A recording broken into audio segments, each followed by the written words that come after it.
ডিম 4টে, পেঁয়াজ কুচি 1টা বড়, কাঁচা লঙ্কা কুচি 2টো, নুন স্বাদ মতো, তেজপাতা 2টো, সাদা তেল, গোটা জিরে সামান্য, গোটা গরম মশলা ফোড়ন সামান্য, পেঁয়াজ বাটা 2টো, রসুন বাটা 1 টেবিলস্পুন, টমেটো পিউরি, আদা বাটা, হলুদ, চিনি স্বাদ মতো, টক দই, ধনেপাতা কুচি, গরম মশলা গুঁড়ো।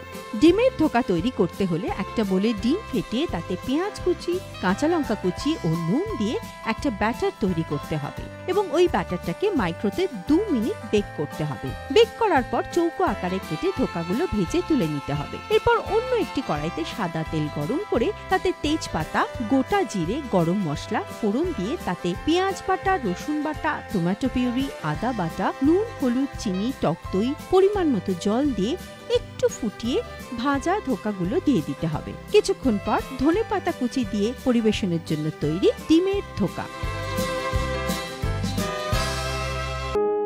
রাঁধুনি রোজ দুপুর 1:30টায় আকাশ আটে।